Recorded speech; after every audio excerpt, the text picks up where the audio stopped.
Dax, there's a record called The Garden on the album. In the first verse I mentioned, my man took his life and he did it with a chord. My man took his life and he did it with a chord. More than a decade now, but feel like less than a week ago. These are the bars that I said. I remember getting that call. And I'm outside chilling, and he hit me like, yo, he's dead. And I'm like, he's dead? What do you mean, bro? Like, he's dead. I'm like, it's impossible. I just seen the nigga, like, literally, I just seen him a couple hours ago, bro. I ain't know who he was talking about or what was going on. He like, yo, you gotta come inside right now. As soon as I come in the door, he like, yo, bro, Dax is dead. I'm like, bro, I can't go in the crib. You gotta call the cops right now. Like, he took his life. You can't even, like, play with this shit because who knows, if we don't call the cops right now and say what's going on, bro, like, they might be thinking that we murdered him. Around that same time, right? The show The Real World, they used to have a dude on there that he was like bugged out, but he was suicidal. And this is like, while that was airing, this is around the time that Dax died. So when he died, my man Pino, he pointed out to me like, yo, Joe, that Dax was the same way, bro. Like, always getting drunk, wilding out, not caring about nothing. Like, that shit was showing, like, but nobody was peeping none of the signs because guess what? Bro, we don't know about nobody being suicidal at that time. Like, But a part of me had to go through a stage where I felt like I should have known. I should have seen the signs. But you don't see those signs until hindsight. Then you start replaying things back in your memory and remember things that are telltale signs.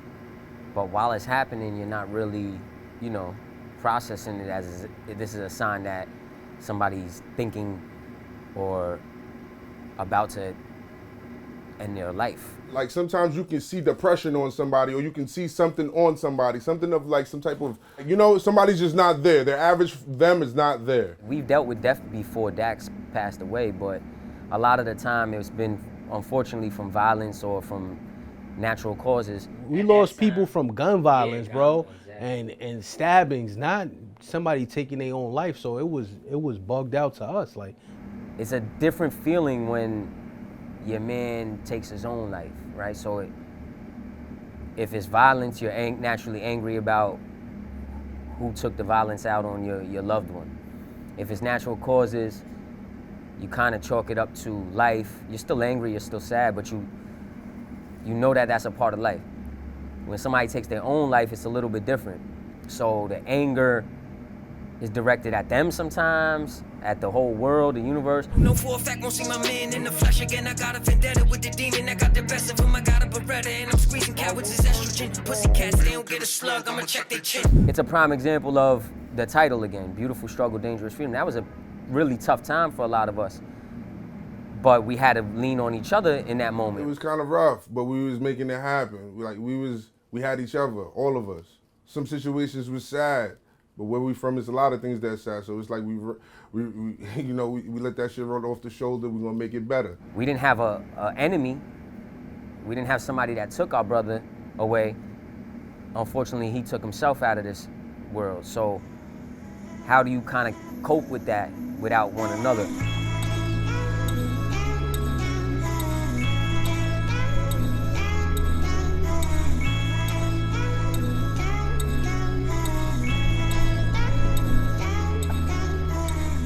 So the first couple weeks, I remember I didn't want to go back in the apartment. And my cousin Scheme and John Piff was still living here. And I'd be out here chilling. They would see me and try to get me to come upstairs, and I didn't really want to go there. I didn't want to go in the same room. I didn't even want to go in the apartment at first. Not that I didn't want to deal with the fact that it happened, because I knew it happened and I was coping with it, but I kind of didn't, it was eerie to me. Like, I don't want to go in that fucking apartment and be where. And finally, they convinced me to go back up one day. So once I felt at peace being in the apartment that same night, I wanted to go to the room. I kind of wanted to get it out the way, It didn't feel as eerie as I anticipated it would feel being in the apartment since it happened. So we went into the room and, it was kind of surreal looking at where it took place, but I didn't feel nervous anymore. I didn't feel, I don't know, it kind of put me at peace, I think I needed that. So here we're gonna get to the alleyway. I touched on it before, how significant the alleyway was to me in my childhood. So right here, this was my cousin's window. And this wall right here, Dax was an artist, bro. He was doing custom clothes and art way before it became popular like nowadays. And we came over here, he painted, you could kind of still see the remnants of it. He ended up painting a picture here. And it was like of a face, kind of like a Dracula type face. It was really dope artwork. He was really into like a lot of like Japanese tattoo art. Damn, so you don't got the picture of the artwork that was on the wall there? Nah. Fuck. You think Maul might have had that shit or Piff or somebody? You could ask Piff. Piff might. Yeah, I'm gonna give him a call too. You know, you could kind of see, like I'm over here now, you could still see the remnants of it, like the black part for the top hat, you know, the face. You can still see it a little bit? You could, not really, you could see where it was, but you can't tell what it was. The super, it was a new super. And he came and one day he fucking covered over the shit, bro. Yo, we almost bounced him all around this whole fucking neighborhood. And at that time we were going through a lot of shit with him. He would, like, anytime we were out here, he called the police and all this dumb shit.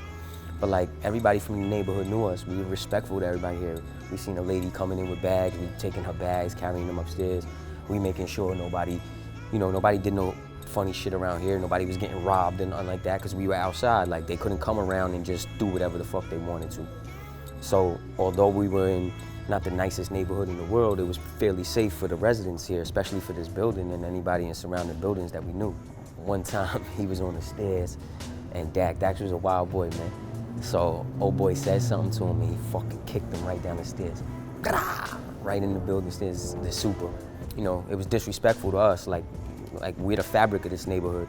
We've been here our whole lives. We're gonna be here long after you're gone and shit. You're either gonna come and be a part of this community in this neighborhood, or you're gonna come and try to take over, and that's not how shit works over here. It get greater later. The one thing I would tell Dax and tell Bug, I used to be a wild little boy. If there's one thing I would say to Dax and Bug, it get greater later. Going through it, you can't see it at the time, but in hindsight, it does. Like, peaks and valleys, it's a roller coaster. But whatever he was going through at that time, I'm 100% sure that had he stuck it out, it would have been a better outcome further down the line for himself. That's the storm that we go through sometimes. That's the struggle part, but there's beauty on the end of it. And if you get through that, you'll find your freedom. He took a different path for freedom, and I pray that his soul is free right now. But it's not something that was easy to handle for us to this day, you know what I mean? Like, I wish he didn't take that path. We miss him.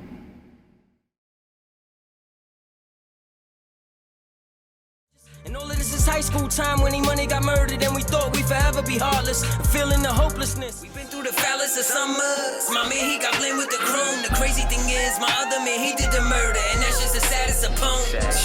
Cause Nas not coming back, and Gangsta, he's not coming home. He split, and then he was put on the most wanted list around watching the throne. I took the bow from Cupid and broke that, now there's no love here.